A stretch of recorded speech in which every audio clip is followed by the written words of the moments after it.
Pastor Abhinay Darshan డ్రామాకు తెరపడింది. తనను pastor Praveen పగడాలను చంపినట్లు చంపుతారని చేసిన యాక్టింగ్కు పోలీసులు గట్టిగానే సమాధానం ఇచ్చారు. గత 2 రోజులుగా రాష్ట్రంలో హాట్ టాపిక్గా నిలిచిన మాజీ యాక్టర్, తాజా pastor Abhinay Darshan screen play, కథ, దర్శకత్వంతో స్వీయ నటనా చిత్రానికి శుభం కార్డు పడి అట్టర్ ఫ్లాప్ అయింది. పాడేరు వద్ద అభినయ్పై గుర్తు తెలియని వ్యక్తులు దాడి చేశారని, గిరిజనుల సాయంతో బయటపడినట్లు వార్తల్లోకి ఎక్కేశాడు అభినయుడు. దీన్ని సీరియస్గా తీసుకున్న పోలీసులు దర్యాప్తు ప్రారంభించారు. అయితే ఈలోపే మన అభినయుడు గంటల వ్యవధిలోనే ఆసుపత్రిలో కోలుకోవడం, మీడియాకు స్టేట్మెంట్లు కూడా ఇవ్వడం జరిగింది. పాస్టర్ ప్రవీణ్ పగడాలను చంపుతారని అనుమానం సైతం వ్యక్తం చేశాడు. ఈ నటన నిజమని నమ్మి ఒక పాస్టర్ నేరుగా ఆసుపత్రికి వచ్చి పలకరించాడు. ఆయనకు కూడా అనుమానం వచ్చింది.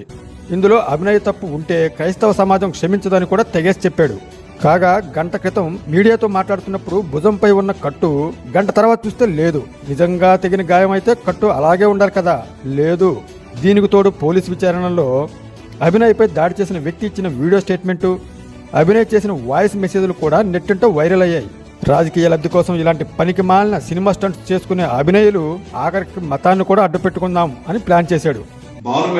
నేను నీ మీద జరిగిన దాడి గురించి మాట్లాడాను. ఇవాళ మేము ట్రోల్ అవుతా ఉన్నాం. భానుమేకలను ట్రోల్ చేస్తున్నారు, అజయ్ బాబుని నన్ను ట్రోల్ చేస్తున్నారు, ఫేక్ పాస్టర్స్ అని చెప్పి నోటుకొచ్చినట్టుగా మాట్లాడుతున్నారు. వాళ్ళకి ఏం సమాధానం చెప్తావు? నేను చెప్పనంటే కుదరదు. నువ్వు రిప్లై ఇవ్వాలి ఖచ్చితంగా. రేపొద్దున నువ్వు తప్పు చేసావని తెలిస్తే మాత్రం సహించి వదిలిపెట్టేదైతే లేదు. ఒకవేళ చట్టబద్ధంగా జరిగింది తప్పు అని తెలిస్తే మాత్రం ఎట్టి పరిస్థితుల్లో కూడా క్రైస్తవ సమాజం నేను క్షమించదు, మేము కూడా నేను క్షమించను.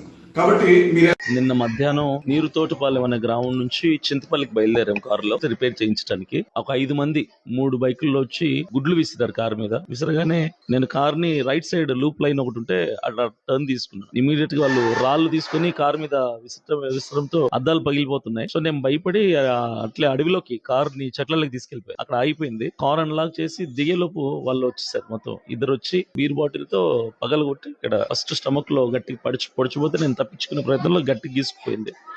తర్వాత మా వాళ్ళు గట్టి గరిచాడు. నాతో ఉన్న అతను అరిసరికి పరిగెట్టుకుని వెళ్ళిపోయారు. మరలా వచ్చారు. మరలా వచ్చి మరలా కొడితే నేను కింద పడ్డాను. అప్పుడు ఇక్కడ తొడ మీద పొడిచారు, ఇక్కడ పొడిచారు. తర్వాత రైట్ సైడ్ తొడ మీద గీసారు. ఈ లోపు ఉపాధి హామీ పనులకు వెళ్లే వాళ్ళు ఆ రోడ్ లో వెళ్తూ ఆ సౌండ్ విని లోపలికి వచ్చేసరికి వాళ్ళు ఎస్కేప్ అయిపోయి బైకులు తీసుకుని పారిపోయారు. ఇది జరిగింది. విశ్వేశ్వరరావు గారు ఎమ్మెల్యే ప్రెసెంట్. సారీ అంటే ఆయన చేయించారని నేను చెప్పట్లేదు, కానీ మరి ఎవరు ప్రభుత్వం చేయిస్తుందా, లేదంటే పార్టీలు చేయించారా, లేదంటే నాయకులు చేయించారా, అది ఎవరినైనా నాకు తెలియదు. వచ్చిన థ్రెటనింగ్ కాల్ ని బట్టి నేను జస్ట్ నా గెస్ట్ చెప్తున్నాను, నా ఇమాజినేషన్ లో నేను అనుకున్నది చెప్తున్నాను. కానీ ఇప్పుడు జరుగుతుంది ఏంటంటే ప్రవీణ్ పగడాల గారి విషయంలో ఏదైతే జరిగిందో సేమ్ ఇప్పుడు నా విషయంలో కూడా అదే జరుగుతుంది. సేమ్ అలాంటి కుట్రే జరుగుతుంది. అన్న ప్రభుత్వం వాళ్ళది, నాయకులు వాళ్ళు, అధికారం వాళ్ళది, అన్ని వాళ్ళ చేతుల్లో ఉన్నాయి.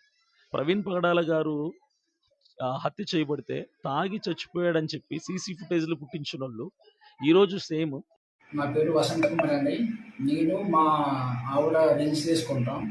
రీల్స్ చేసుకుంటుంటే వీళ్ళు మాకు అలా ఇన్స్టాగ్రామ్లో పరిచయం వేసి ఇలా మాకు వాళ్ళే చేయమని చెప్పాడండి. కార్డుని కొట్టేసి వెళ్ళిపోండి, మీకు టైం మేము చూసుకుంటాము అనేసి అభినయ్ దర్శన్ ఇంకా ఈ జాన్ బెనడి చెప్పారు మాకు.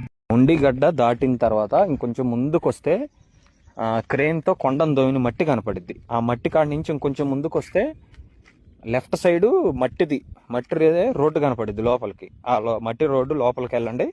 ఈ లోపల మేము వస్తాం. కారు దూరం ఆగిద్ది. తర్వాత ఇంకా నేను వచ్చి మీకు ఒక 2 నిమిషాలు ట్రైనింగ్ ఇస్తా.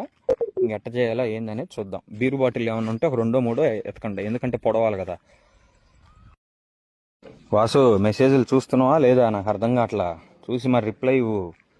వాన పడుతుంది. వాన పడితే మనకు ప్లస్, అంటే బైకుల వాళ్ళు నడిచే వాళ్ళు ఎవరు రారు కాబట్టి కంటెంట్ చేసుకొని మనం హ్యాపీగా వెళ్ళిపోవచ్చు.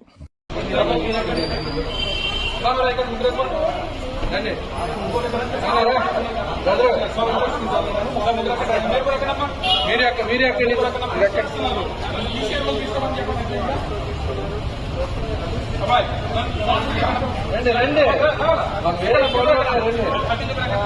మీ వాళ్ళు ఎవరు వస్తారు రండి ఎక్కడ కూర్చో మేడం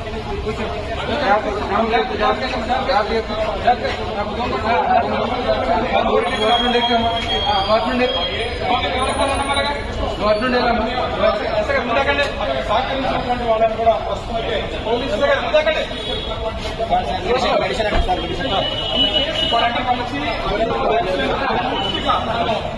గ్రామానికి